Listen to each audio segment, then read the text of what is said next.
Ya.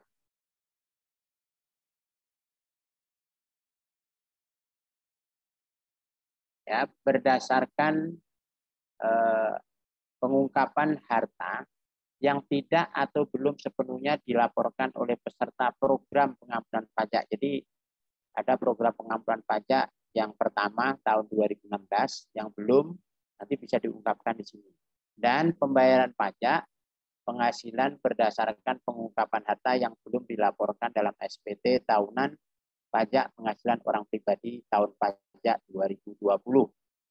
Nah, program pengungkapan sukarela ini akan dilaksanakan selama 6 bulan yang akan dimulai pada 1 Januari 2022 sampai 30 Juni 2022. Next.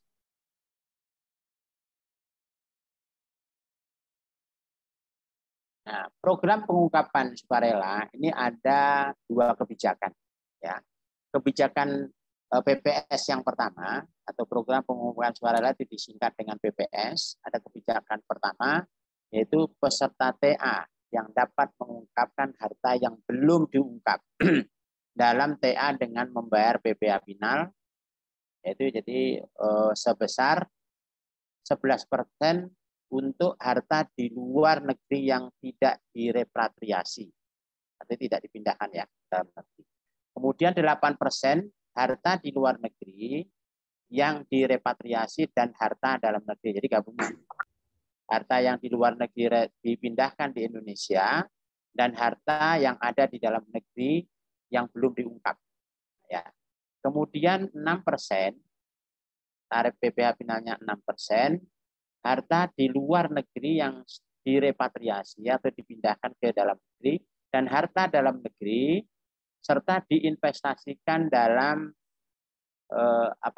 SBN atau hilirisasi sumber daya alam, surat berharga negara atau perusahaan-perusahaan sumber daya alam atau energi dan energi terbarukan, energi terbaru dan terbarukan. Next. Nah, kebijakan yang kedua, kebijakan PPS yang kedua itu adalah wajib pajak orang pribadi. Ada sosialisasi PPS. Ya, dapat mengungkapkan harta yang berasal dari penghasilan dari tahun 2016 sampai 2020. Kalau yang kebijakan pertama tadi adalah sampai dengan 2015 ya. Kemudian kalau yang kebijakan dua ini lebih fokus kepada wajib pajak orang pribadi yang dapat mengungkapkan harta yang berasal dari penghasilan dari tahun 2016 sampai dengan 2020, namun belum dilaporkan dalam SPT tahunan 2020 dengan membayar PPh final 18%. Kalau harta yang diungkapnya itu ada harta di luar negeri yang tidak direpatriasi, 14% harta di luar negeri yang direpatriasi dan harta dalam negeri, harta yang ada di dalam negeri. Kemudian 12% harta di luar negeri yang direpatriasi atau dipindahkan ke dalam negeri dan harta dalam negeri serta diinvestasikan dalam surat berharga negara dan perusahaan hilirisasi sumber daya alam dan energi terbarukan, energi baru dan terbarukan. Next. Nah, program pengungkapan sukarela itu adalah merupakan satu fasilitas. Nah, untuk kebijakan pertama, tadi ada dua kebijakan ya. Kebijakan pertama itu wajib pajak yang telah memperoleh surat keterangan tidak dikenai sanksi administrasi sebesar 200% atau sanksi pasal 18 ayat 3 Undang-Undang TA tahun 2016 itu tentang pengampunan pajak ya. Kemudian data dan informasi yang bersumber dari surat pemberitahuan pengungkapan harta beserta lampirannya yang diadministrasikan oleh Kementerian Keuangan atau pihak lain yang berkaitan dengan pelaksanaan undang-undang ini, undang-undang HPP ini, tidak dapat dijadikan sebagai dasar penyelidikan, penyidikan, dan atau penuntutan pidana terhadap wajib pajak. Itu di kebijakan pertama, ya, yang terkait dengan pengungkapan harta yang didasarkan pada Undang-Undang TA tahun nomor 11 tahun 2016. Nah, kemudian diakomodir dalam kebijakan sebagai fasilitas untuk kebijakan satu Undang-Undang HPP.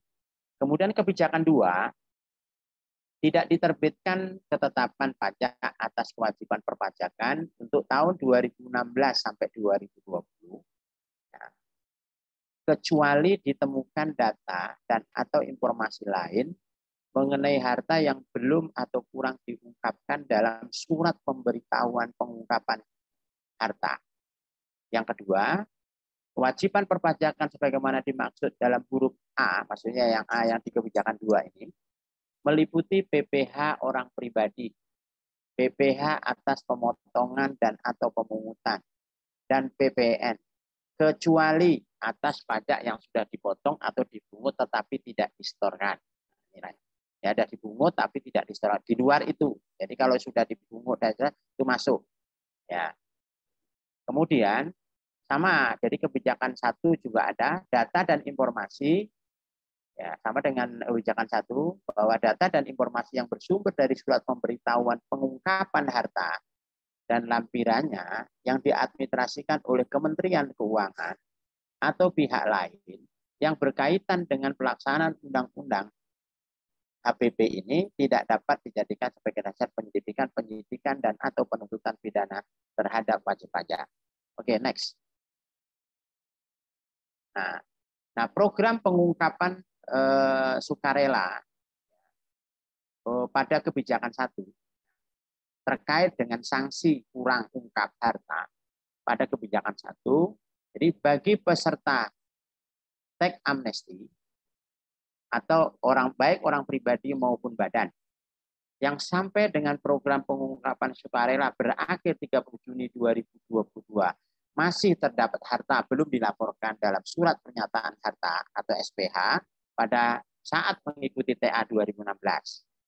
Ya, maka ketika DJP menemukan harta dalam bentuk harta lainnya yang belum diungkap sampai dengan 2015, ya, harta baru kurang atau belum diungkap, dalam arti begitulah kira-kira, maka itu dikenakan tarif PP 36 2017 itu sama dengan Undang-Undang Pas Final kalau tidak salah, ya, dikali dengan harta baru ditambah dengan sanksi Undang-Undang TA, di mana tarifnya di situ adalah 25% untuk badan, 30% untuk orang pribadi, dan 12,5% untuk wajib pajak tertentu.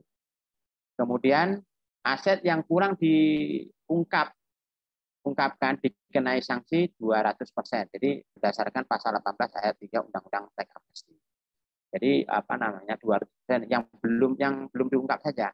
Jadi bukan semua diungkap. Yang belum diungkap kena sanksi 200%. Itu menggunakan tataran kebijakan 1 Undang-Undang HPP. Terus lanjut. Nah,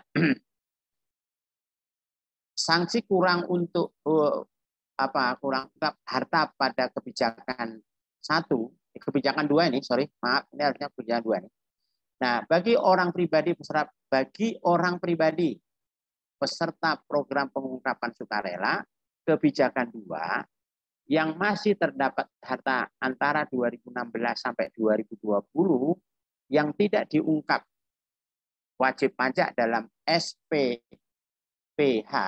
ya, surat pemberitahuan pengungkapan harta, jika DJP menemukan harta lainnya pada periode 2016 sampai 2020, ya, baik harta itu harta baru, dalam artinya dalam kurung itu kurang atau belum diungkap, ya, maka dikenakan sanksi itu 30% dari harta baru ditambah sanksi ketentuan undang-undang perpajakan.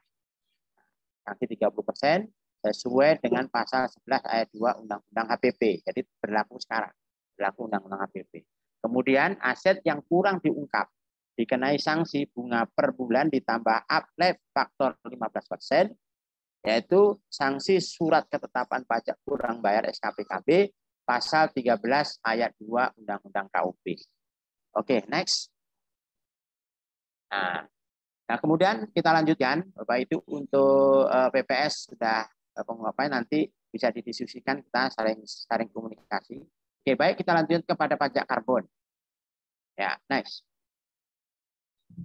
Pajak karbon, ya, mengapa pajak karbon ini mesti diundangkan di dalam masuk di dalam undang-undang komponen di dalam undang-undang HPP ya.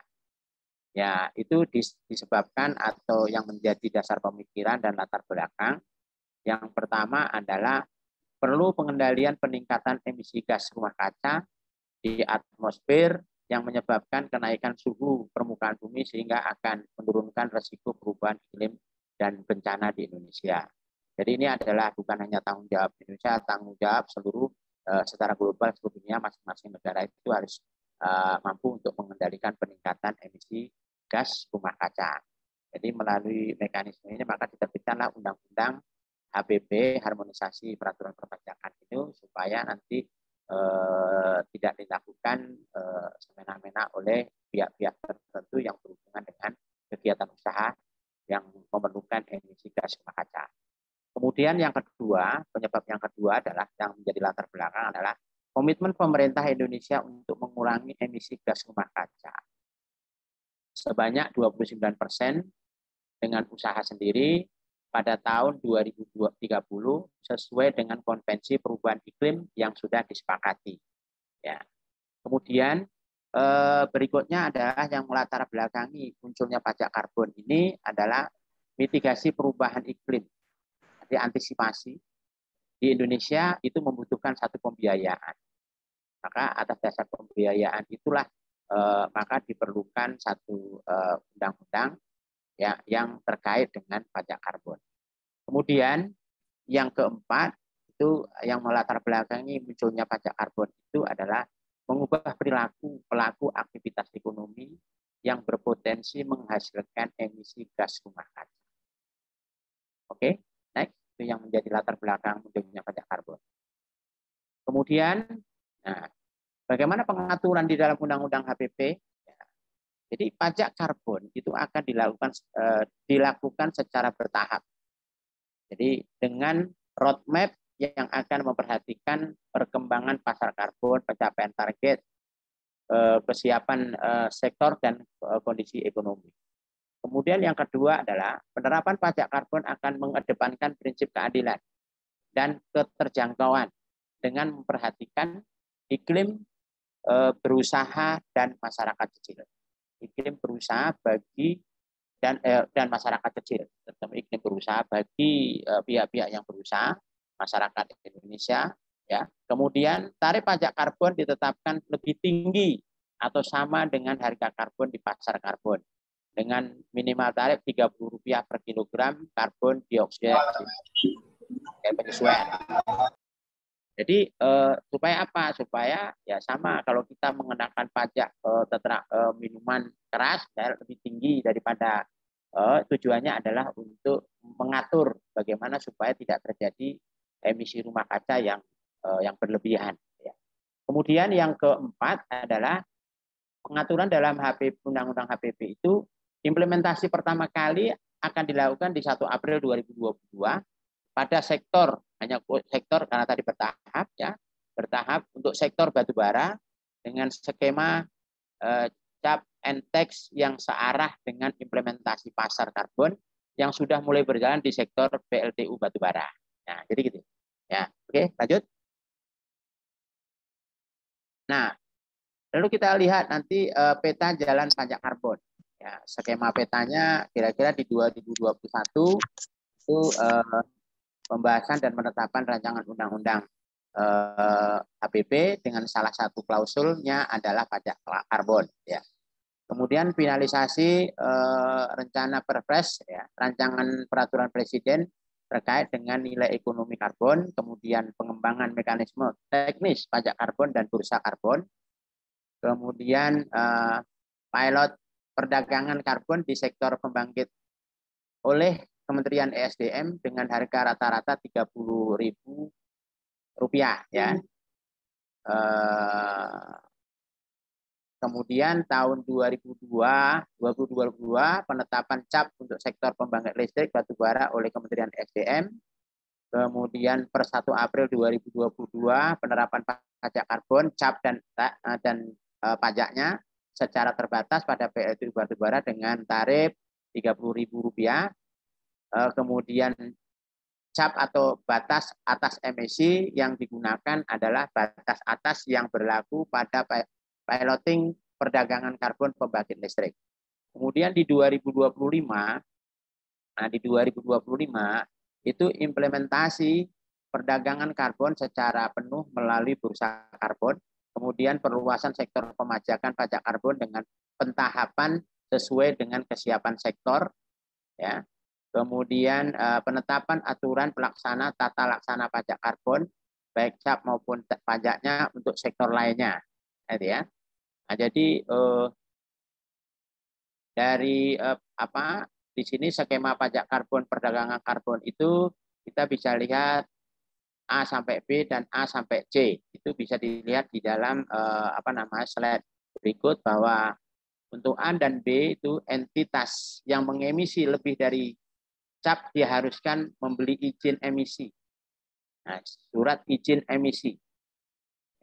Dari entitas yang emisi di bawah cap atau membeli sertifikat penurunan emisi. Ya, atau SPE per offset karbon. Kemudian ketika A dijalankan sampai dengan C, maka dalam hal entitas tersebut tidak dapat membeli izin emisi atau sertifikat penurunan emisi atas emisi di atas cap seluruhnya, maka sisa emisi akan dikenakan pajak karbon. Nah, itu pola skemanya, skema pajak karbon. Oke, next. Nah, kemudian setelah pajak karbon kita lanjutkan yang terakhir, yaitu tentang cukai. Tentang cukai, Bapak Ibu. Ya. Nah, cukai ini sebenarnya itu adalah yang pertama adanya penguatan mekanisme penetapan barang kena cukai. Jadi di situ ada penambahan atau pengurangan jenis barang kena cukai disampaikan oleh pemerintah kepada DPR RI untuk dibahas dan disepakati dalam penyusunan RAPBN. Kemudian yang kedua adalah terkait dengan ultimum remedium, di mana cukai ini menerapkan prinsip pemberlakuan sanksi pidana sebagai upaya terakhir di dalam pelanggaran pidana di bidang cukai atau pelanggaran perizinan pengeluaran barang kena cukai, barang kena cukai tidak dikemas, barang kena cukai yang berasal dari tindak pidana, dan jual beli pita cukai. Nah, kemudian yang kedua, ada pengaturan tentang penambahan atau pengurangan ini barang kena cukai. Ya, pertimbangan pemerintah dalam hal ini adalah kondisi aktual dalam menghadapi pandemi COVID-19. Yang kedua adalah langkah penanganan dan pemulihan ekonomi nasional. Ya. Kemudian kebijakan di bidang kesehatan, lingkungan, dan kebijakan lainnya secara berkelanjutan. Nah, kalau terkait dengan besaran sanksi, penyesuaian besaran sanksi administratif ultimum remedium terhadap pelanggaran pidana di bidang cukai adalah sebagai berikut. Nah, jadi ya sasarannya juga terkait dengan pemulihan kerugian pendapatan negara. Jadi ada undang-undang cukai, ada undang-undang HPP. Saat penelitian nanti, saat melakukan penelitian di undang-undang cukai belum diatur, maka pada saat keluarnya undang-undang HPP, ya, ini akan membayar pokok cukai ditambah dengan sanksi 3 kali cukai kurang dibayar. Kemudian saat penyidikan, membayar pokok cukai ditambah sanksi 4 kali cukai kurang dibayar. Kemudian antara undang-undang cukai dengan undang-undang HPP itu sama. Ya, jadi membayar pokok cukai ditambah dengan sanksi 4 kali cukai kurang bayar. Oke, next. Masih ada? Oke, itu yang pemaparan untuk sekarang. Saya kembalikan kepada MC dan moderator untuk mana tahu ada yang mau bertanya atau kita sharing. Terima kasih.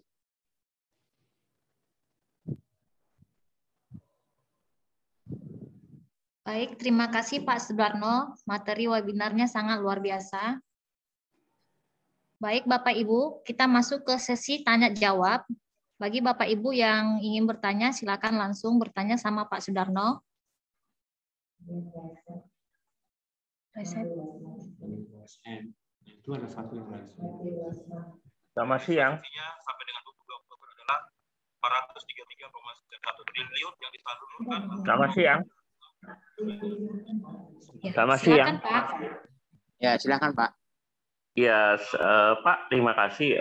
Pak, itu ultimum remedium itu saya rasa perlu kalau dari hukum pidana ya Pak ya, teori hukum pidana, itu tidak full ya menganut ultimum remedium ya. Karena kalau ultimum remedium itu hanya batasan setinggi-tingginya atau seberat-beratnya sekian. Sedangkan kalau cukai atau pajak itu kan ada minimalnya, ada maksimalnya Pak.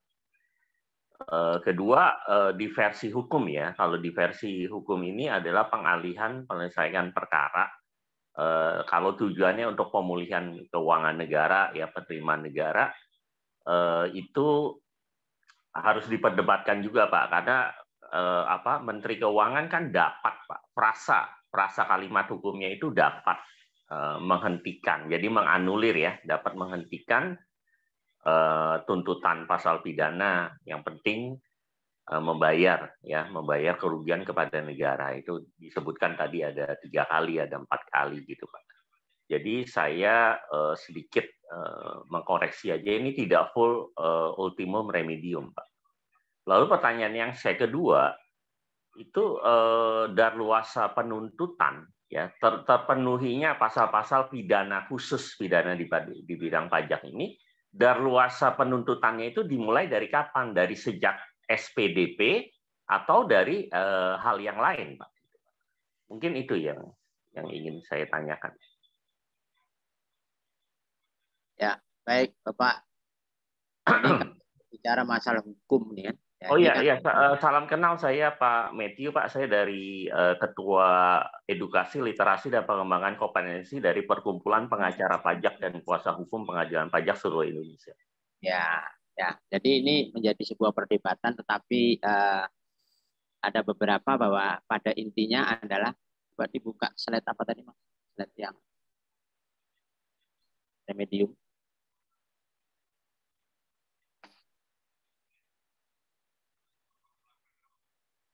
Oke, ya. Jadi nanti kalau misalnya Pak memang perlu diperdebatkan memang, karena ini tujuannya memang untuk, coba lagi slide.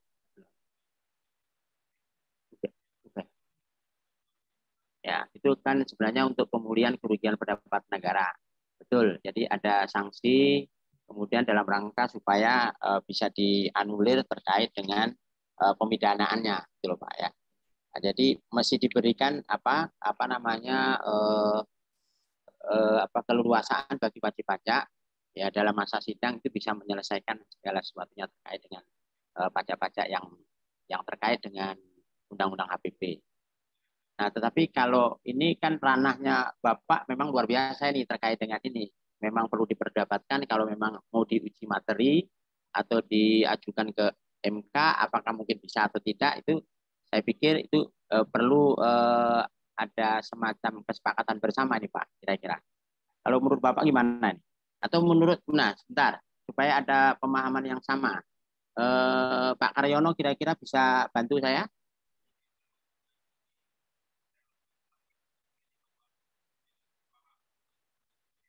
Pak Karyono? Ada yang datang. Halo, selamat siang Pak. Ya, atas Pak. Maaf Pak, kalau untuk masalah ini yang cukai saya belum begitu mendalami.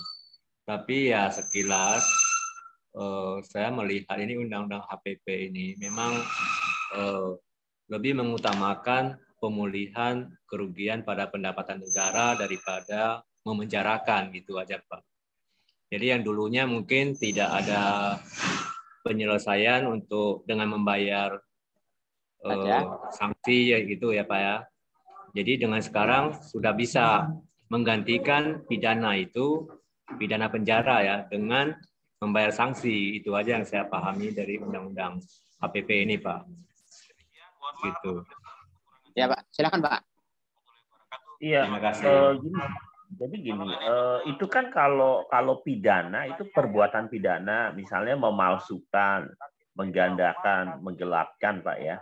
Terlepas misalnya tidak dikaitkan dengan cukai atau pajak, kan tetap pokok pidananya kan tetap ada, Pak, penggelapan itu. Penggelapan itu mengganggu ketertiban umum dan segala macam. Nah, kalau itu dikatakan dianulir, wibawa hukum ini kan tercederai, Pak. Ya artinya meskipun tidak ada kerugian negara, kan dia sudah menggelapkan, memanipulasi atau memalsukan, Pak. Oh, maaf Pak, saya baru melihat ini materinya Pak. Mungkin di materinya ada sedikit kesalahan Pak. Kalau di Undang-Undang HPP, dia pokoknya nggak dibayar Pak, hanya sanksinya Pak. Terus itu barangnya menjadi milik negara Pak. Jadi disita negara. Barangnya bukan milik si wajib pajak lagi gitu loh. Itu tertulis di Undang-Undang HPP, Pak. Jadi di sini harusnya tidak ada pokok cukai. Dia hanya cukup bayar sanksi 3 kali dari cukai yang harus dibayar, itu untuk saat penelitian. Terus untuk saat penyidikan cukup membayar sanksi 4 kali cukai yang seharusnya dibayar. Pokoknya tidak ada lagi, pokoknya sudah dihapus karena barang menjadi milik negara. Begitu, Pak. Sorry nih. Ini kalau tadi kan pertanyaan saya yang menyangkut Undang-Undang HPP kan bukan klaster cukainya saja, Pak, tapi ultimum remedium dalam Gakum ya, penegakan hukum pajak ya, Pak. Maksud saya gitu. Apakah narasumber ini juga mencakup Gakum, Pak, klaster Undang-Undang HPP itu ada Gakum. Ini barusan saya share di chat ini Pak ya. Ya, mencakup semua kok. Di KUP-nya diatur juga, Pak. Saya kirim di chat ya, Pak, supaya jelas nih, Pak ya. Silakan. Ya, boleh, Pak. Boleh. Ya. Sekarang. Ya, saya sudah kirim, Pak. Barusan saya sudah kirim, mungkin sudah diterima ya, Pak. Supaya lebih jelas ini mengenai Undang-Undang HPP, karena ini frasa hukumnya ini masih ada argumentatif yang kontraproduktif, Pak, yang kontradiksi, Pak. Ya, saya mungkin di sini saya akan bacakan yang nomor 2, ya, sanksi pidana bersifat kumulatif, penjara dan denda, pasal 39 pasal 39 ayat 1, 3 dan 39A. Lalu juga pasal 43, pidana denda tidak dapat disubsidiar. Nah, yang kedua, Pak, perkara yang diselesaikan secara administrasi tidak serta-merta menghentikan tuntutan pidana. Pasal 44B. Kan atas permintaan Menteri Keuangan, Kejaksaan Agung dapat menghentikan tindak pidana perpajakan. Ini sifatnya fakultatif, bukan imperatif, Pak.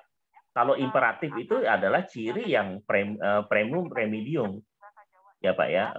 Jadi kalau imperatif itu baru ultimum remedium, tapi ini kan sifatnya fakultatif, Pak. Jadi primum ya, primum remedium.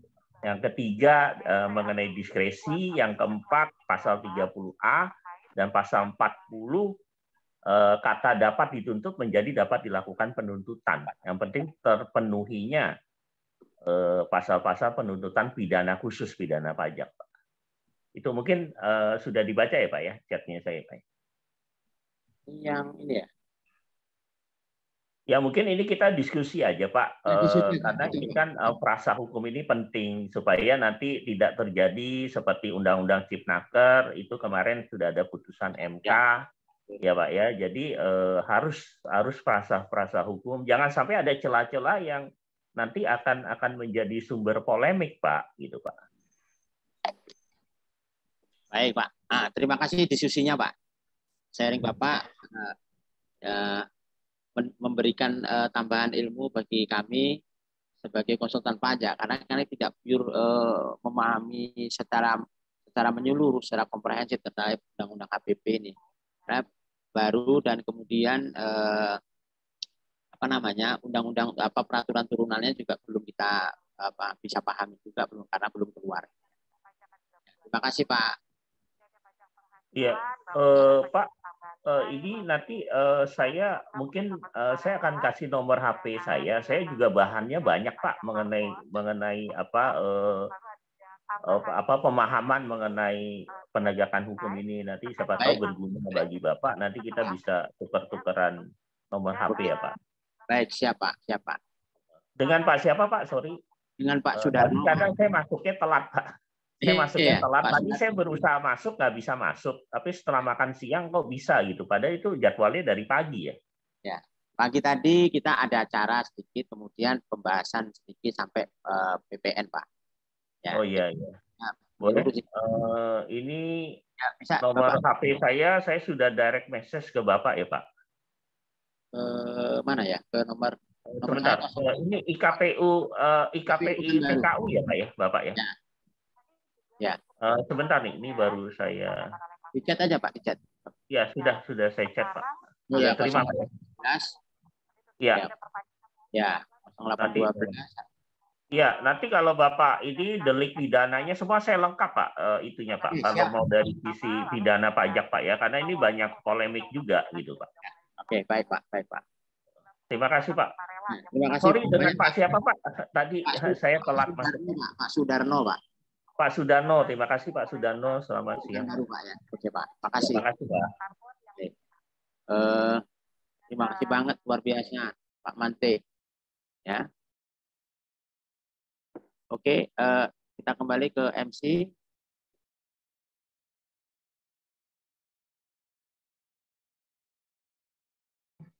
Baik, terima kasih. Baik, terima kasih Pak Sudarno atas jawabannya. Ini kita lanjut pertanyaan selanjutnya yang di kolom chat dari Pak Teddy. Izin bertanya, persentasi PPh final dikalikan dengan nilai apa? Nilai aset yang dilaporkan atau ada yang lain? Silakan Pak Sudarno. Oke. Baik, nilai aset yang diungkap. Jadi intinya nilai aset yang belum atau kurang diungkap. Ya, dinilai berapa? Itu bisa dinilai berdasarkan harga perolehan. Ya, kalau Bapak itu mau mengungkap berapa jumlah yang diungkap, misalnya aset tanah atau aset kendaraan, ya harga perolehannya berapa pada saat Bapak peroleh. Itu kira-kira Mbak Lena. Baik Pak Sudarno, terima kasih atas jawabannya. Bagaimana Pak Teddy, apakah sudah puas? Ya, makasih Pak Sudarno. Oke.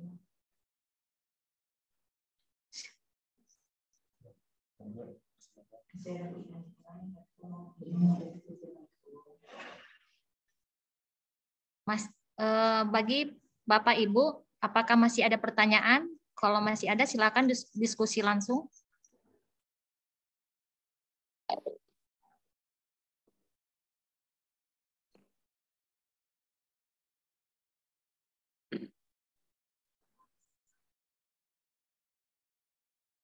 Ya, bagi Bapak Ibu yang nanti mau masih ada, terutama intinya begini, kira-kira.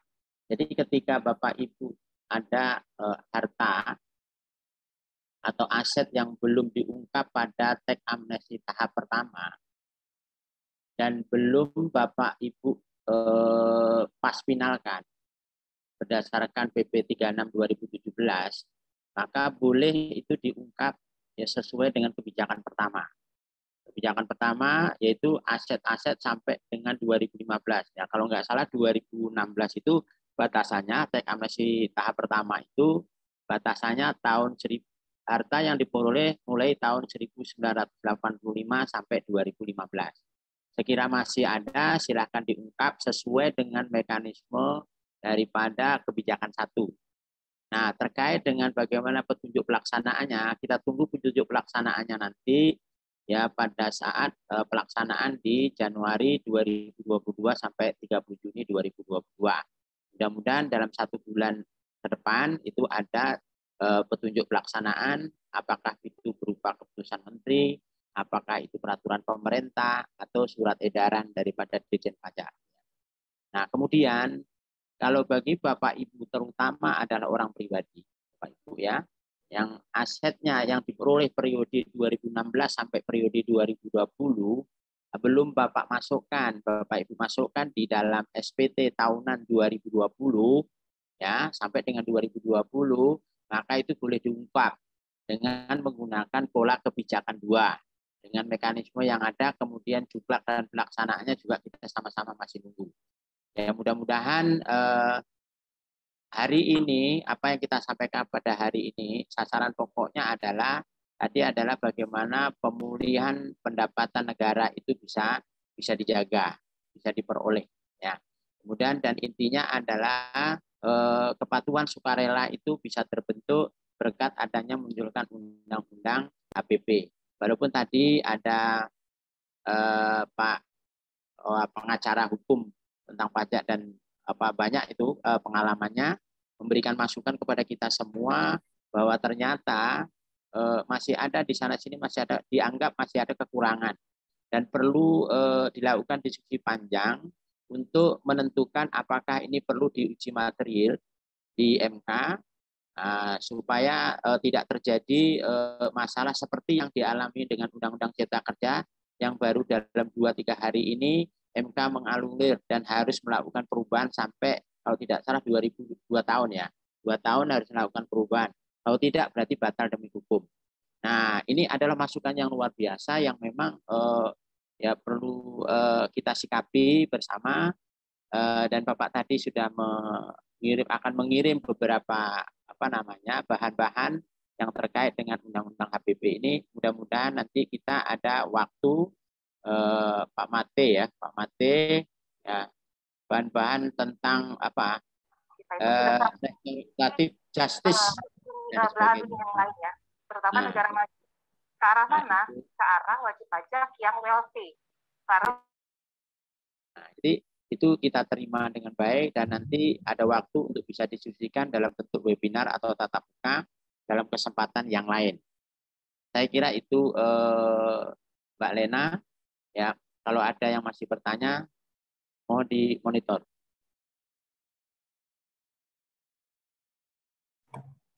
Baik, Pak. Terima kasih. Boleh nanya langsung, Pak? Lanjut yang tadi. Boleh. Silakan, Pak. Ya, masih terkait yang PPS ini, Pak. Untuk tahun 2016 dan 2020 kan belum daluarsa juga ya kalau sampai sekarang. Nah, kalau misalkan ada harta yang belum diungkap, lalu kita melakukan pembetulan SPT saja, kira-kira gimana, Pak? Kalau mengungkap kan memang harus bayar, gitu ya? Ya, jadi gini Pak. Jadi ada pemahaman kita bahwa untuk pengungkapan hak aset 2016 sampai 2020, kalau Bapak itu melakukan pembetulan SPT, itu nanti dianggap tidak melakukan pembetulan, Pak. Nah, itu pemahaman kita dari undang-undang PPS itu. Ya, PPS itu. Nah, maka oleh karena itu, kalaupun Bapak membuat tetap diterima sebagai data, tetapi nanti pasti Bapak akan dihitung kembali terkait dengan pengungkapan yang di mana Bapak sudah membuat pembetulan SPT 2016 sampai 2020. Begitu pemahaman saya. Tapi mungkin ada teman saya nih Pak Karyono mungkin ada pemahaman lain. Nah, apa yang saya pahami kira-kira ya artinya kalaupun mengajukan SPT pembetulan maka seolah dianggap tidak melakukan pembetulan, tidak dianggap gitulah, bukan tidak dianggap. Ya. Ada tambahan Pak Karyono, kira-kira persepsi kita sama enggak? Ya, baik Pak Karno, terima kasih. Izin menambahkan sedikit Pak.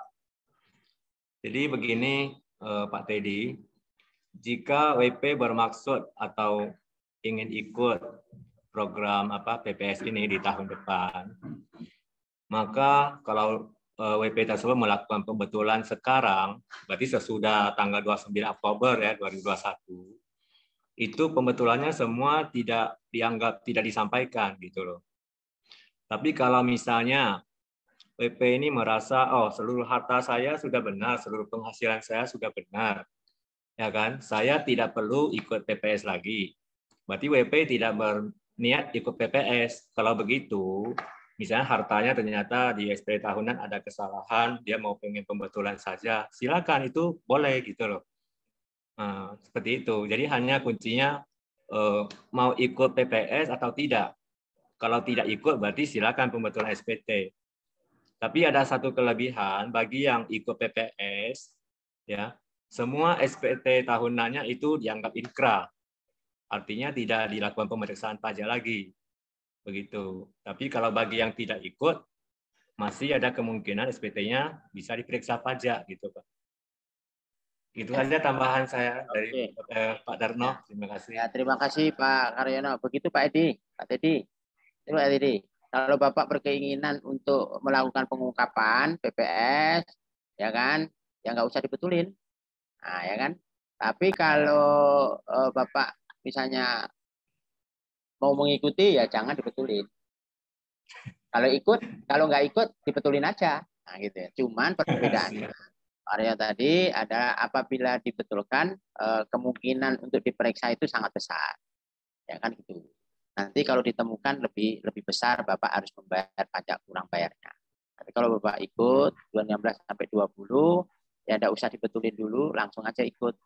Maka dinyatakan ingkrah dan tidak ada pemeriksaan pajak untuk periode berikutnya. Untuk tahun pajak 2016 sampai 2020. Itu Pak Teddy. Kira-kira jelas Pak Teddy? Terima kasih Pak. Ya. Ya, silakan. Mbak Lena, ada yang lain Mbak Lena? Itu chat banyak itu Mbak Lena? Sudah terjawab semua, Pak. Oke. Dari Bu Lena aja dan bertanya. Izin bertanya Pak. Oh, silakan Pak Endang. Silakan Pak Endang. Baik.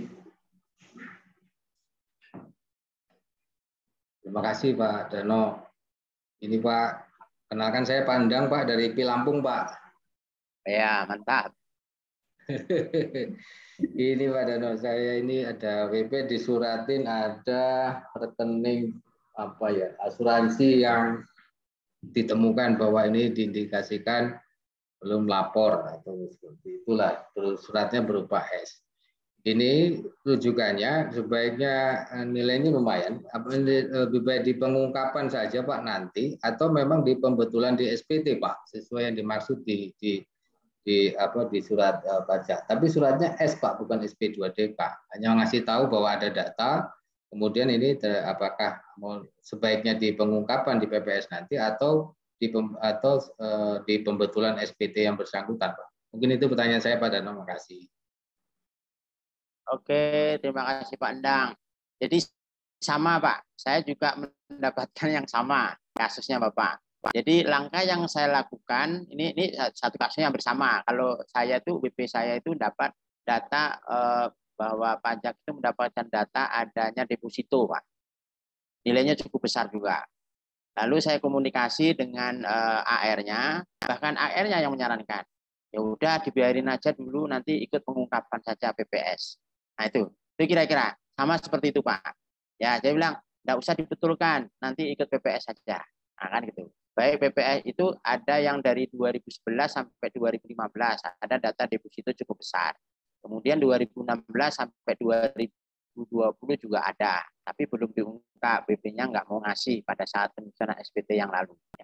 Jadi sarannya itu aja. Dan setelah ada komunikasi kita tidak lanjut lebih lanjut. Yang jelas kita diminta untuk mengikut pengungkapan aja di 2022 nanti Pak. Seperti itu aja Pak. Aman ya, tuh komunikasi dengan AR Pak intinya. Ya. Nah. Oke Pak Dano. Makasih Pak Dano. Makasih Pak. Sama-sama. Mari.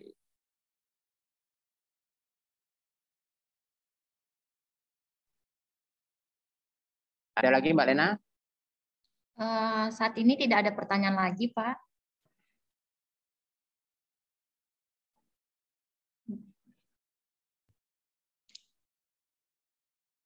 Jadi gimana Baik, nih? Bapak Ibu.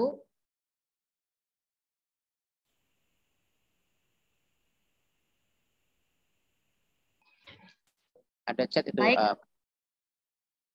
Oh, ini ada chat dari Pak Indra. Silakan Pak Indra, langsung saja bertanya.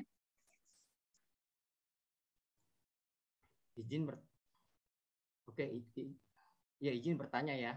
Ya. Ya Pak Indra, silakan Pak Indra. Itu ya, saya dari IPPI Jakarta Barat. Mau nanya itu masalah NPWP Pak. Nomor KTP menjadi NPWP kan digitnya itu kan beda Pak dengan NPWP yang sekarang. Bagaimana tuh Pak? Kan kalau NPWP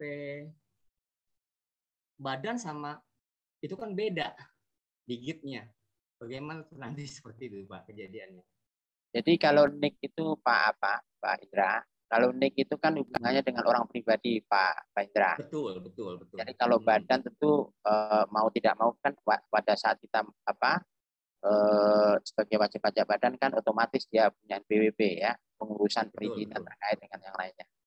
Nah, tadi kita sampaikan bahwa supaya datanya itu ada harmonisasi data, kemudian ya untuk menghindari bahwa banyak yang tidak mau ngurus NPWP.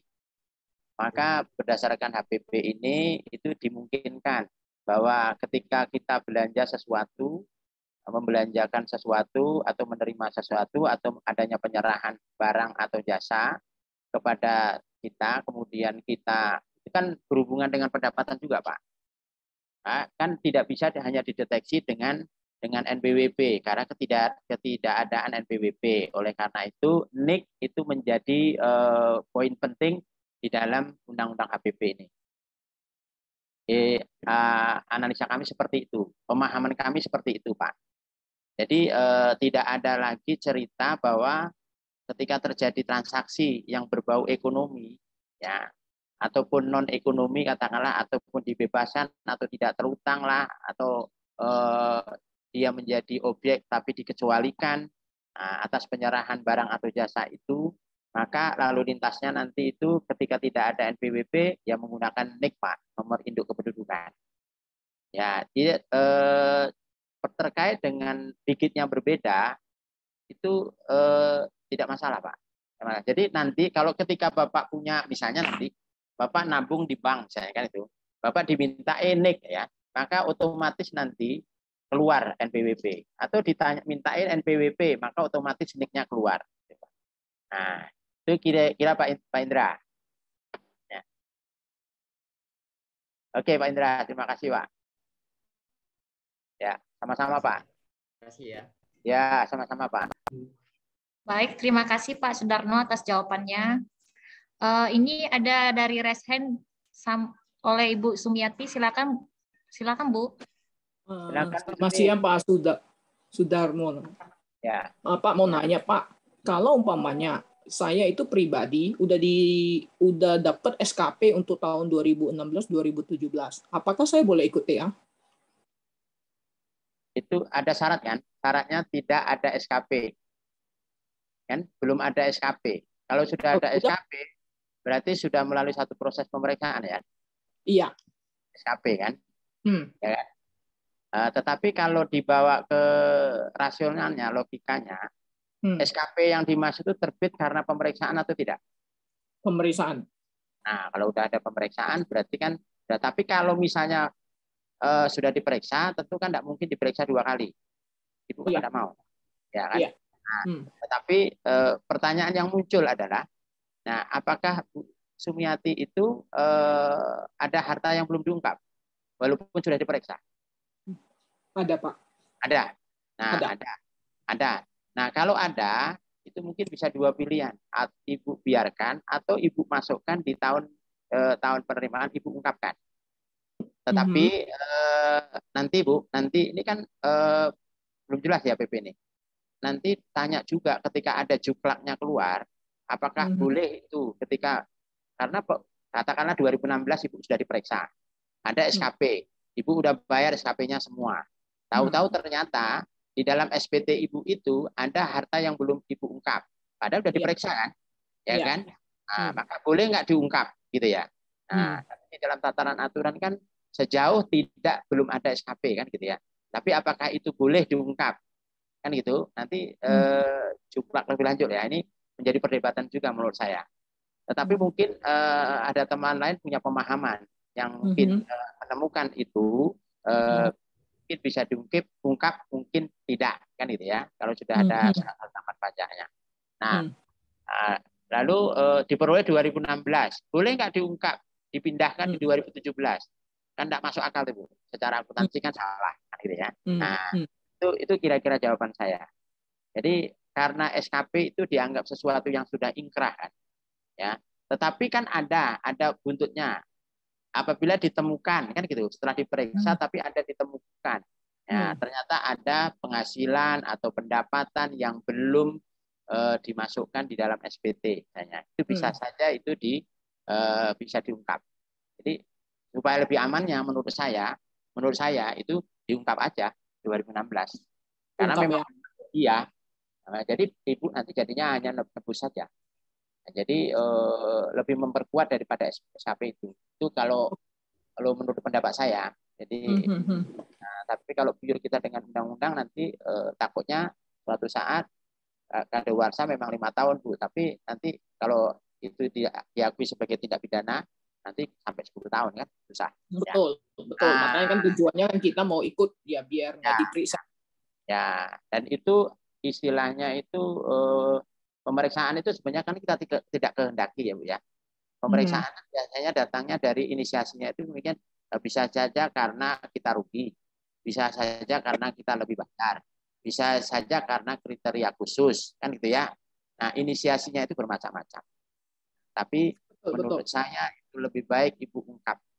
Ya, jadi yang jelas kalau diungkap ya kemungkinan kecil risikonya dibandingkan dengan ibu tidak ungkap. Itu kira-kira Bu Simi. Boleh ya Pak ya. Jadi intinya boleh ya Pak ya. Boleh, tapi walaupun bagaimana nanti tunggu juklaknya, kemudian ibu juga harus komunikasi dengan otoritas perpajakan. Ya. Oh, Pak, kalau umpamanya SKP-nya belum dibayar Pak, ya, mau ngajuin gugatan, mau ngajuin keberatan. Nah, berarti itu kan dalam proses sengketa ibu, jadi belum selesai. Nah, pastikan yang diperiksa itu clear and clean. Ya. Nah, pikir saya tadi, kalau itu SKP-nya sudah diselesaikan, dianggap itu adalah hal ingkrah, sesuai dengan ibu penuhi kewajiban ibu, yaitu ya bisa aja diungkap. Tapi kalau masih ibu melakukan upaya hukum berikutnya, juga agak sulit ibu mengungkap. Oke. Ngerti deh. Tidak mengakui itu. Kan tidak boleh melakukan katakanlah pembetulan. Nah, tapi kalau pengungkapan ini apabila SKP ibu itu sudah ibu selesaikan semua, itu akan lebih aman.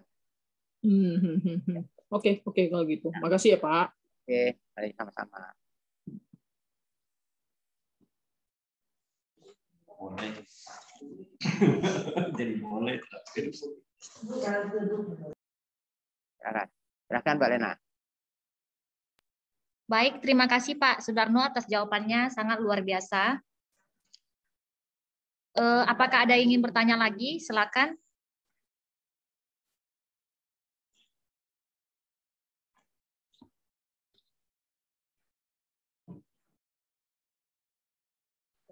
Saya mau bertanya, Pak. Saya mau bertanya, Pak. Halo? Ya. Pak, sedikit saya mau menanggapi yang tadi. Itu di Undang-Undang HPP itu di pasal 10 ayat 4, ayat 5 di pasal 11 itu disebutkan kalau di existing KUP kan SPT pembetulan itu bisa dilakukan ya. Itu kan KUP kan tetap existing masih tetap berlaku. Tapi kalau di Undang-Undang HPP-nya di pasal 10 ayat 4 ayat 5 sampai pasal 11 Pak, ketentuan peralihan di Undang-Undang HPP mengatakan undang-undang yang lain tidak berlaku kalau bertentangan Pak dengan Undang-Undang HPP. Itu ketentuan peralihan ya Pak. Ya.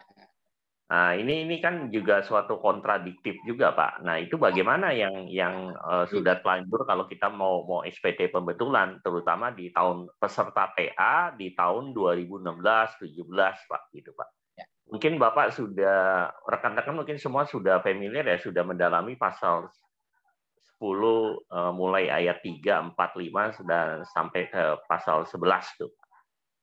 Itu tentang apa? Peralihan, Pak. KUP. Ya, itu ketentuan peralihan kan mengatakan kalau undang-undang lain tidak berlaku sepanjang bertentangan dengan undang-undang HPP. Gitu. Seperti Cipta Kerja aja. Cipta Kerja kan yang sebelum di putusan MK itu kan jelas mensyaratkan bahwa itu amandemen ya, amandemen pasal-pasal dari beberapa. Kalau kita analogikan ya undang-undang PPN, PPH itu kan tetap ya existing itu seperti sebatang pohon. Nah itu paling ranting-rantingnya mungkin di ini Pak, dipotong lah ya, dipotong artinya di amandemen supaya dia lebih ramah terhadap investasi dan segala macam Pak, gitu Pak. Pasal-pasalnya aja yang di amandemen beberapa pasal. Gitu. Nah ini kalau yang di HPP ini jelas kata-katanya kalau undang-undang lain yang masih existing kalau bertentangan dengan pasal-pasal di undang-undang HPP menjadi tidak berlaku. Iya, tidak berlaku gitu. Nah ini kan kontradiktif kalau pada saat WP peserta TA itu dia mau melakukan SPT pembetulan, Pak. Nanti saya kasih bahannya Pak Sudarto, nanti kita bisa diskusi lebih ini supaya nanti mungkin rekan-rekan kalau mengalami bagaimana nih kalau mereka mau melakukan SPT pembetulan, Pak. Ya, oke. Kalau yang sebelumnya kan itu sanksinya 150%, Pak. Ya, betul. Gitu, Pak ya. Baik, itu Pak. 150%. Jadi bisa kita siapkan diskusi dalam waktu dekat, Pak. Jadi baik. Bapak juga bisa menyampaikan nanti di dalam bagian narasumber kita lah, gitu, Pak. Oh ya boleh Pak, kita saling mengisi lah Pak ya, karena saya juga ini kan karena undang-undang baru, ininya kita harus benar-benar dalamin Pak supaya tidak terjadi salah tafsir Pak ya, salah interpretasi gitu Pak. Sehingga argumentasi secara hukumnya juga kuat Pak, legal stand-nya kuat, legal reason-nya juga kuat gitu. Kita benar-benar mau yang firm gitu Pak. Kami note Pak, kami catatan bagi kami Pak. Oke, terima kasih Pak ya. Terima kasih Pak. Terima kasih Pak Sudarto. Terima kasih Panitia. Perdagangan melalui saluran elektronik begitu. Kenapa jadi ini dimasukkan ke Baik, terima kasih Pak Mateo David atas masukannya. Kita lanjut dari ada Pak Hasan Yusuf ya. Mau bertanya silakan Pak Hasan.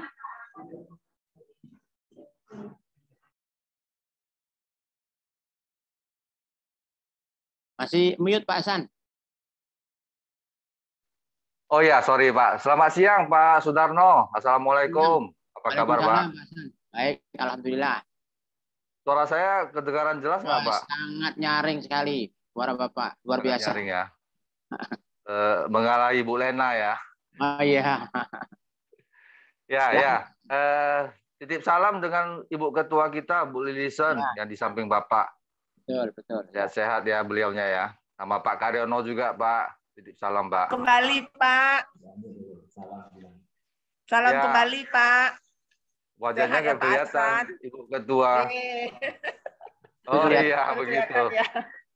Iya betul. Apa kabar Ibu Ketua? Baik Pak. Sehat ya Bu? Ya sehat Pak. Ya lihat senyumannya aja kita udah bisa tahu Bu. Makin ceria aja senyumannya Bu. Oke. Umurnya udah bareng sama Ibu Lena. Kalau berdua begitu. Kembar kami Pak, kembar. Iya seperti kembaran ya kan. Ya. Oke lanjut Pak. Silakan Pak, apa yang mau dikatakan Pak? Ya Pak Sudarno, izin bertanya atau izin sharing juga Pak sedikit Pak. Terkait itu pertanyaan Pak Matthew juga di pasal 10 dan pasal 11 Pak. Ya. Jadi itu pasal 10 dan pasal 11 Undang-Undang HPP itu kan mengatakan membahas tentang PPS kebijakan skema 2 Pak. Ya. Ini menegaskan di mana pasal 10-nya itu di ayat 6-nya itu kan mengatakan itu memperluas sumber Direktur Jenderal Pajak memberikan surat keterangan terhadap penyampaian surat pemberitahuan pengungkapan harta oleh wajib pajak orang pribadi. Jadi berarti kalau kita sudah mengikuti PPS skema 2 itu kan diberikan surat keterangan juga Pak. Ya. Sama seperti saat kita ikut TA dulu ya Pak ya. Diberikan surat keterangan. Jadi istilahnya surat keterangan itu sebagai jimat kita lah Pak ya. Pegangan kita, betul ya Pak ya. Nah, terus di pasal 11-nya itu di ayat 1 kan disebutkan bahwasannya apabila terhadap wajib pajak orang pribadi yang telah memperoleh surat keterangan sebagaimana dimaksud dalam pasal 10 ayat 6, berlaku ketentuan tidak diterbitkan ketetapan pajak, Pak, atas kewajiban perpajakannya tahun 2016, 17, 18, 19, dan 20. Kecuali ditemukan data atau informasi mengenai harta sebagaimana dimaksud dalam pasal 8 ayat 1 yang belum atau kurang diungkapkan dalam SPPH tersebut, Pak. Jadi pertanyaan saya, Pak, berarti kalau kita sudah ikut PPS skema 2, artinya kita tidak bisa diperiksa lagi dong, Pak. Karena kan tidak diperiksa pun tidak bisa diterbitkan SKP-nya, Pak. Betul ya, Pak ya? Nah, untuk masalah pidananya, Pak, itu kan melalui pemeriksaan bukti permulaan. Itu tidak disinggung, Pak. Jadi apakah untuk unsur-unsur pidananya itu apabila seorang wajib pajak, orang pribadi diduga melakukan tindak pidana perpajakan, apakah itu masih bisa, Pak, dilakukan pemeriksaan bukti permulaan, Pak? Terus yang kedua, Pak, itu berarti artinya dari 16 sampai 20, tahun pajak 2016 sampai dengan tahun 2020, kalau misalnya kita ada harta, kita ikutkan begitu, artinya kalau memang tidak ada harta lagi, kita tidak bisa diperiksa begitu ya, Pak ya? Nah, mungkin itu, Pak, pertanyaan saya, Pak. Ya. Jelas ya, Pak ya? Ya, insya Allah jelas. Ya, kita sharing. Ya, oke. Kita sharing, Pak, boleh, Pak. Berempat nih, ada Pak Hasan, ada Bu Bu Lilisen, ada juga Pak Karyono ini, ya kan? Ini termasuk juga apa? Ini termasuk petugas untuk menyampaikan ini sosialisasi ini, Pak. Jadi kalau tadi ada kasus di Bu Sumiati tadi ya. Jadi kalau dia sudah ada SKP berarti dia sudah ada periksa. Tetapi begitu dia sudah diperiksa dan ada SKP, lalu pengen mengungkap.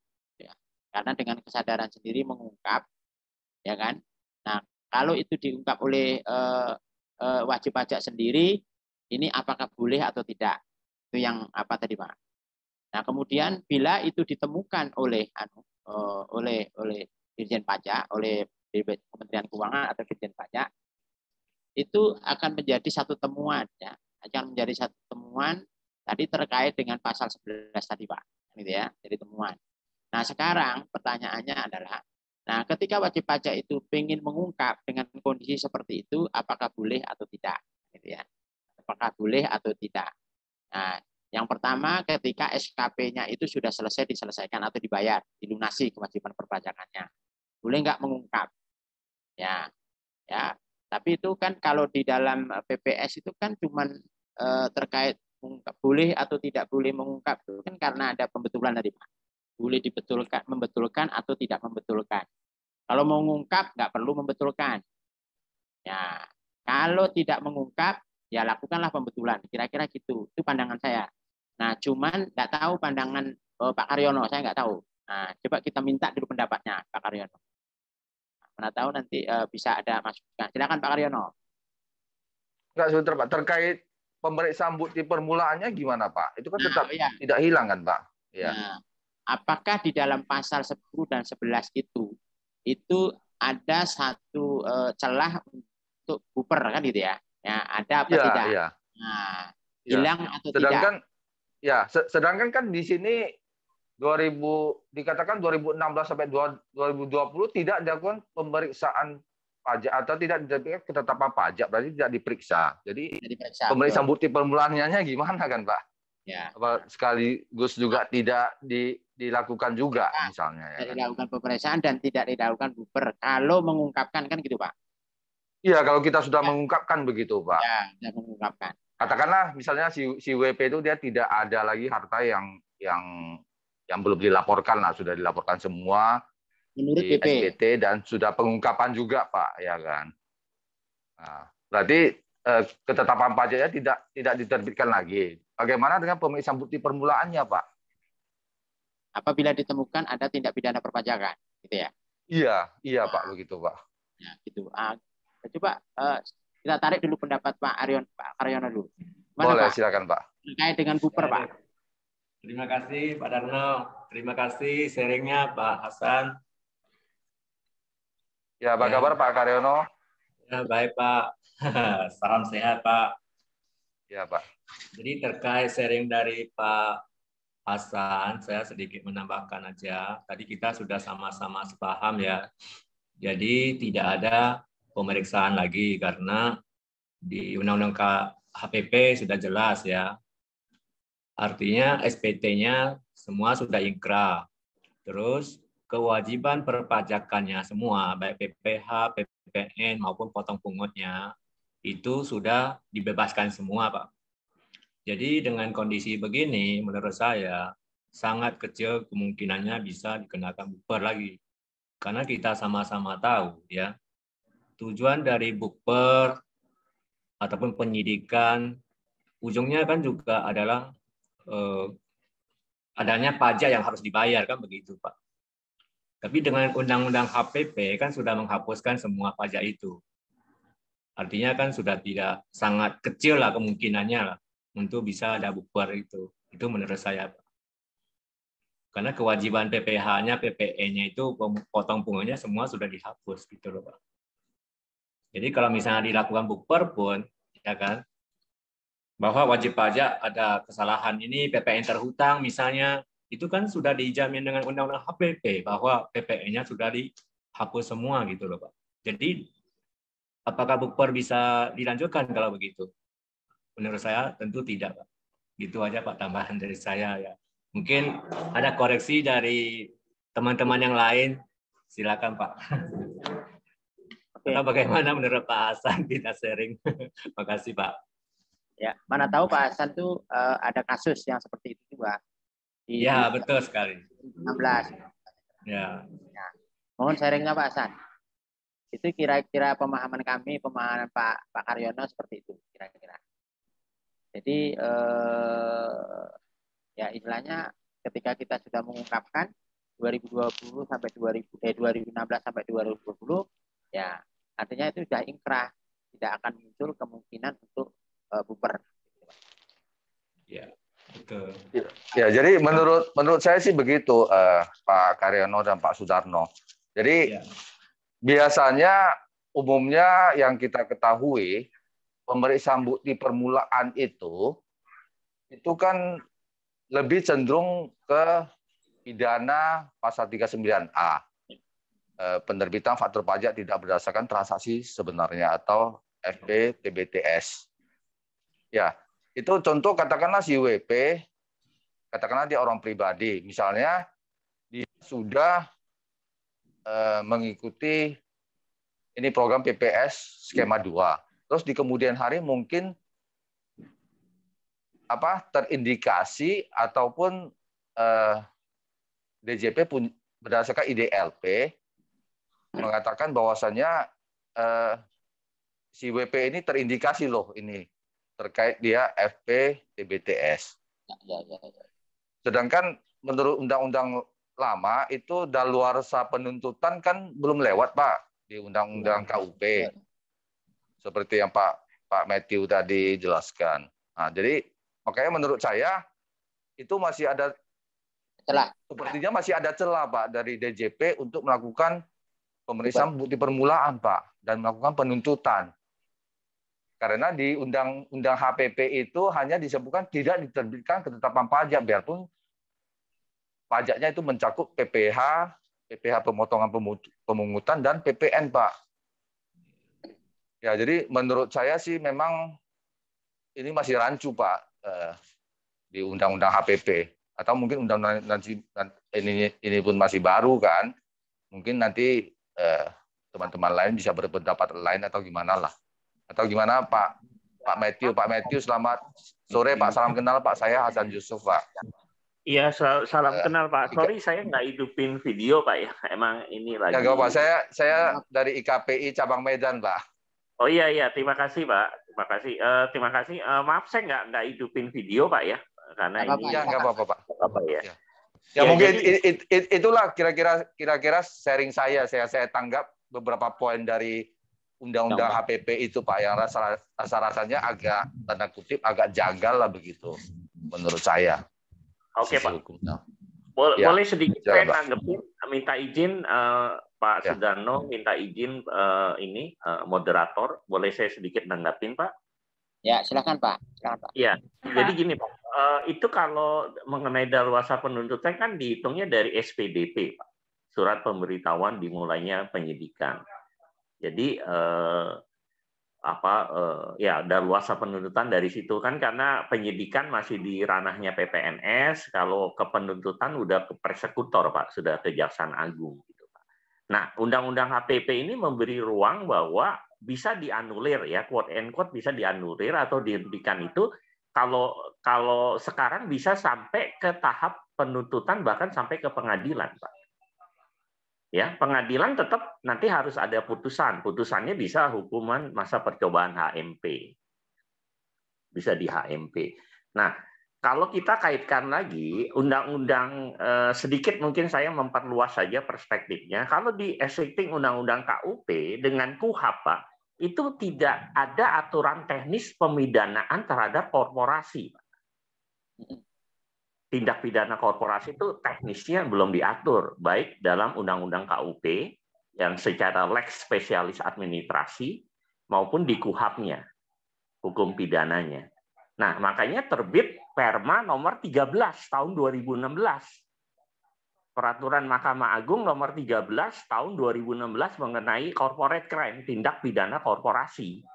Berarti korporasi ini sebagai subjek hukum, dia harus dihukum. Kalau dulu kan sebelumnya pengurus ya Pak, direksi, komisaris yang mewakili, yang ada di akte itu yang dihukum. Tapi karena selama ini seperti kasus ASEAN Agree sampai upaya PK di MA kan, itu suatu, boleh katakan suatu landmark atau legacy ya Pak ya.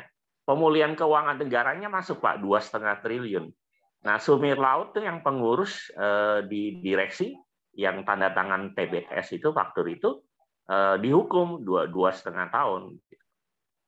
Dia bayar ya. Ini masalah subsidiar. Kamu mau sekarang ya nanti itu gitu kenapa sih? Pada mau apa tuh kamu punya? Suaranya bergema ya Pak. Ada yang buka. Ya. Lanjut Pak. Oke, saya lanjut ya Pak ya. Jadi ini sudah ada Pak aturan di MA-nya, ini dipertegas lagi di HPP Pak. Jadi itu ruangnya bisa diperluas sampai penuntutan persekutor di Jaksa Agung maupun sampai ke pengadilan Pak, ruangnya. Bisa dihentikan ya dengan syarat diversi Pak ya. Diversi itu kan pengalihan penyelesaian perkara. Ya, jadi si WP mengakui dia bayar, kalau dulu yang TBTS itu 400%, sekarang jadi 300%, sedang itunya sudah diturunkan, dia bayar, ngajuin surat kepada Menteri Keuangan verifikasi melalui DJP, bisa ditolak, bisa tidak. Tapi bayar dulu, kalau disetujui Menteri Keuangan, dia akan bikin surat kepada Kejaksaan Agung, karena ini sudah masuk ke tahapnya penuntutan, Pak. Nah, Jaksa Agung yang akan mengeluarkan SP3, surat perintah penghentian penyidikan. Nah, itu alurnya ya secara diversi hukumnya. Itu. Jadi emang ini agak kalau saya sih ngelihat wibawa hukumnya agak tercederai ya, wibawa hukumnya. Jaksa itu beda dengan hakim. Kalau jaksa itu kan pasal-pasal, ya ini kita ngomong secara normatifnya ya, secara idealnya ya, norma hukumnya ya. Jaksa itu harus terpenuhi pasal-pasal pidananya, Pak. Jadi dia nggak bisa sembarangan memidana orang kalau pasal-pasal pidananya itu tidak terpenuhi. Dalam hal ini pidana khusus, pidana pajak. Tapi kalau hakim kan lebih luas, Pak. Ada jurisprudensi. Ya, selain dasarnya peraturan-peraturan. Bahkan kita negara civil law ya, kalau negara common law bahkan ada juri, Pak. Juri itu yang di samping hakim itu yang terdiri dari beberapa orang yang mereka akan mengumpulkan fakta-fakta hukum. Oke, kembali ini karena tindak pidana khusus, Pak. Nah, sekarang tadi pertanyaan saya, kan penggelapan tetap ada, Pak. Penggelapan artinya meskipun dia bukan menggelapkan faktur, tapi kan tindakan penggelapan itu kan udah pidana umum, Pak. apakah benar-benar semuanya kalau dianulir berarti mencederai wibawa hukum berarti Pak. Terlepas ininya membuat faktur, itu kan sama-sama kalau melakukan penggelapan itu terpenuhinya pasal pidana meskipun hukuman minimalnya nggak ditentukan. Nah itu kalau kasus AAG itu nanti saya ada ulasan secara investigatif ya, audit investigatif ya, kalau mau nanti kita bisa diskusi, nanti saya bisa share Pak. Mungkin itu sedikit saya menambahkan. Terima kasih Pak Matis. Ya, Pak Sudarno, boleh saya tambahkan sedikit, Pak? Silakan Pak San, ya. Ya, Pak Matthew, ini kita sharing aja, Pak ya. Karena kita kan di sini lebih banyak konsultan pajak, Pak. Jadi kita lebih ke pajaknya, Pak, bukan ke hukumnya. Jadi mungkin kalau dari sisi Pak Matthew kan lebih ke hukumnya ya, Pak ya, secara jurisprudensinya atau secara hukumnya lah, di kacamata hukumnya, Pak. Jadi yang bisa saya tangkap dari maksud Pak Matthew tadi, yang pemulihan keuangan negara itu yang kita bayar dendanya misalnya 300% untuk penghentian penyidikan, berarti wewenangnya bukan di Menteri Keuangan ya Pak Matthew ya. Itu kan yang bisa menghentikan penyidikan itu adalah Kejaksaan Agung, dalam hal ini menerbitkan SP3. Begitu ya Pak Matthew ya, yang Bapak maksudkan kan. Berarti itu begitu seorang wajib pajak itu dia membayar kerugian negara plus dendanya, itu bukan merupakan jaminan bahwasanya dia tidak dituntut. Karena kan di Undang-Undang HPP itu tidak disebutkan begitu kita bayar ya udah kita bebas kan begitu. Kan kata-katanya kan dapat tadi ya. Ada kata-kata dapat tadi ya menurut dapat benar Pak. Di kolom chat saya dapat Pak. Jadi berarti itu belum merupakan satu kepastian ya Pak Matthew kan. Begitu si WP itu dia dituntut, dia bayar, ya itu kan harus tergantung Kejaksaan Agung juga. Menteri Keuangan sifatnya hanya menyampaikan saja kan begitu Pak Matthew ya. Betul ya Pak. Berarti itu belum ada satu kepastian hukum kalau biar WP-nya sudah bayar, sudah lunasi, itu kerugian negara, Pak. Terus yang kedua, Pak, masalah daluarsa penuntutan. Tadi Pak Matthew katakan kalau secara pidana umum itu kalau nggak salah daluarsa penuntutan 10 tahun dihitung dari SPDP ya, Pak ya. Surat pemberitahuan dimulainya penyidikan. Betul ya, Pak Matthew ya? Kalau pidana pajak, Pak. Enggak, sedangkan di Undang-Undang KUP, Pak, Undang-Undang yang lama, di pasal 40, itu disebutkan tindak pidana di bidang perpajakan tidak dapat dituntut setelah lampau waktu 10 tahun sejak terhutangnya pajak, Pak. Jadi artinya melihat tahun pajak, Pak, bukan melihat dari SPDP-nya, Pak, kalau menurut Undang-Undang KUP, Pak. Di pokok-pokok perubahan Undang-Undang HPP-nya, Pak, tadi yang saya sebutkan, bukan KUP, Pak. Pokok-pokok perubahan di Undang-Undang HPP-nya dan luasa penuntutan itu. Makanya ini ada kontradiktif, Pak, gitu, Pak. Oh, begitu, Pak ya. Ya, ada kontradiktif. Ini perlu kita challenge, Pak, gitu, Pak. Karena nanti kan yang ya, di lapangan orang bingung loh, Pak. Iya. Ini kita di lapangan nanti harus ikut yang mana kan begitu, Pak. Iya, kalau di Undang-Undang HPP ada ketentuan peralihan, selama undang-undang bertentangan dengan Undang HPP dianggap tidak berlaku, Pak. Ketentuan peralihannya kan di situ tersurat, Pak ya, didisclose dengan jelas, Pak. Sebentar ya, itu ketentuan peralihan di belakang ya, Pak ya. Undang-Undang HPP ketentuan peralihan. Iya, betul. Iya. Ya, betul, sepanjang tidak bertentangan dengan ketentuan dalam undang-undang ini ya Pak ya? Iya. Kalau sepanjang tidak bertentangan dengan undang-undang ini dianggap tetap berlaku gitu loh Pak. Ya.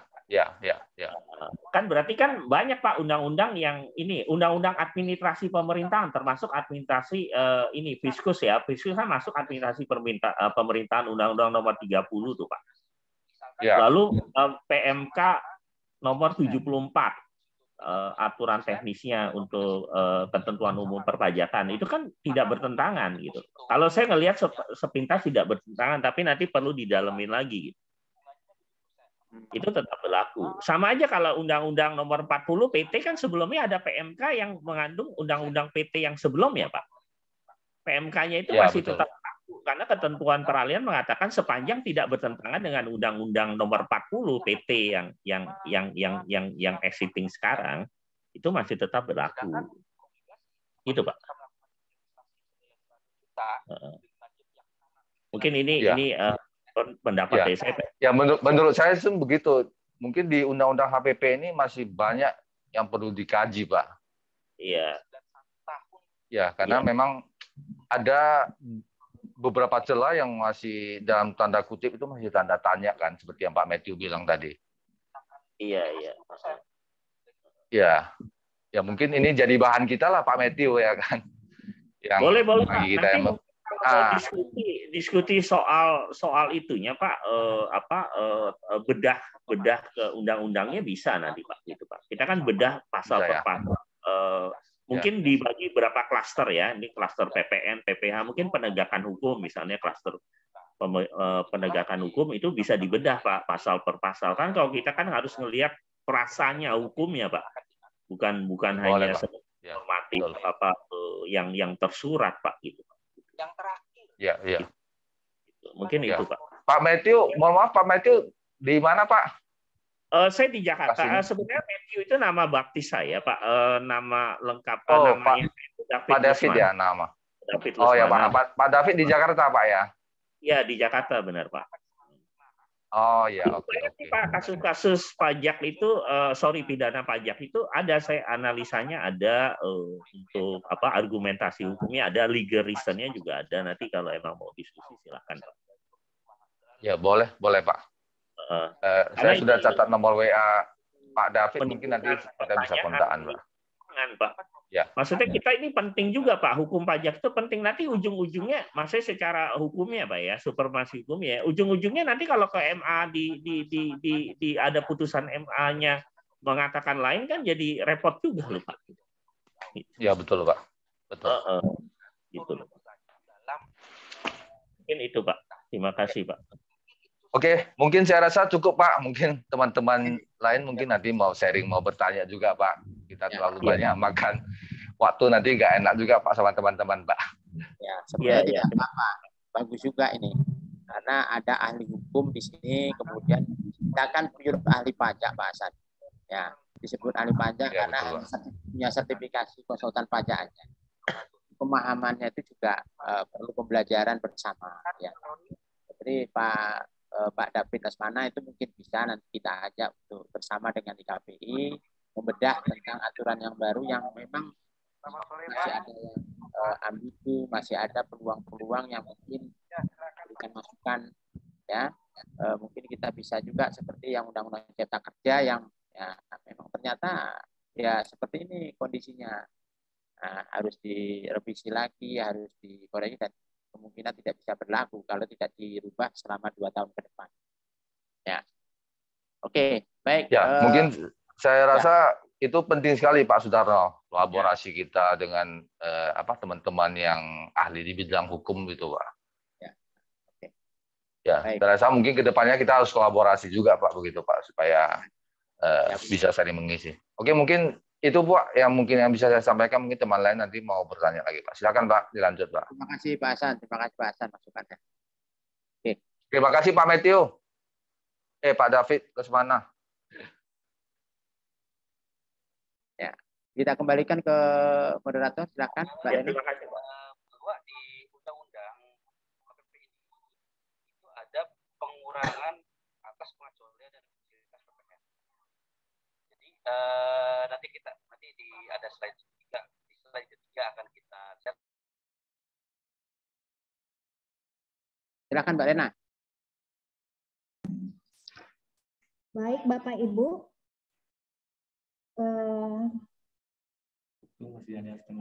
Waktu masih ada setengah jam. Apakah ada pertanyaan lagi? Jika tidak ada lagi, mungkin Pak Sudarno memberikan. Jika tidak ada lagi pertanyaan,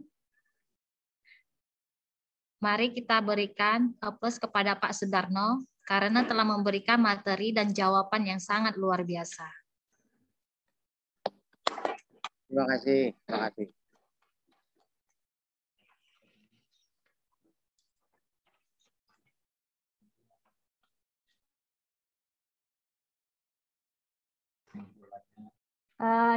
Pak Sudarno, silakan.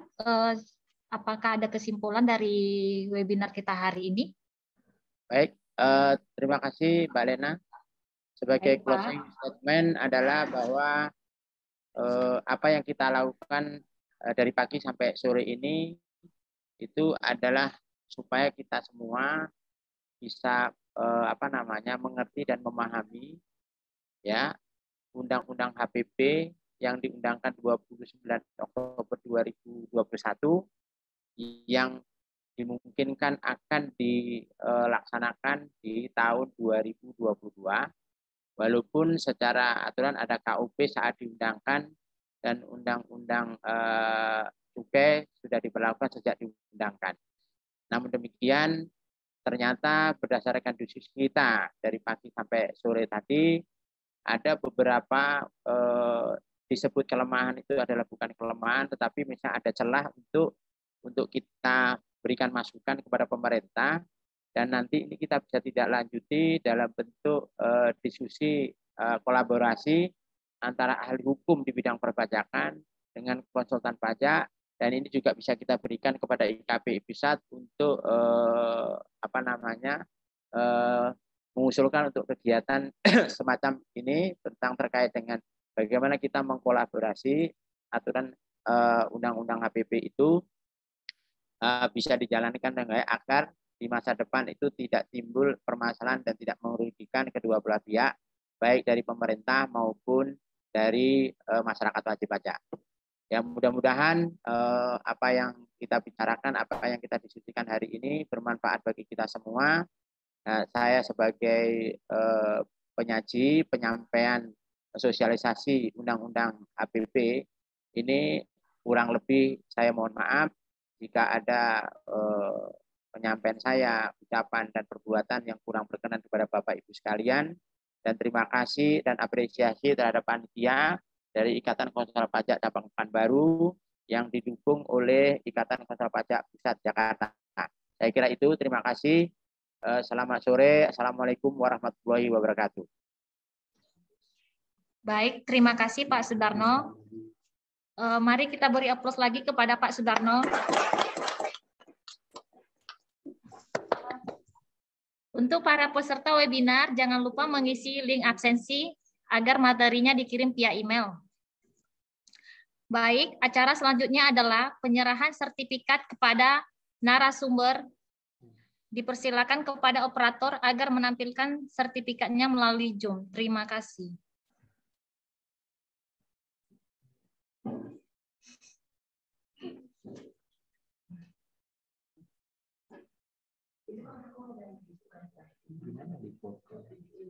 Gimana?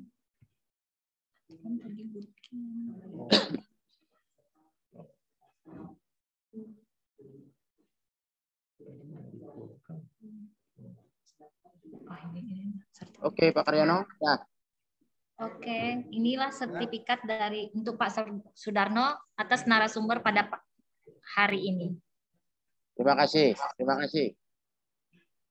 Sore, Pak Darno. Pak. Ya, terima kasih Pak Jenar.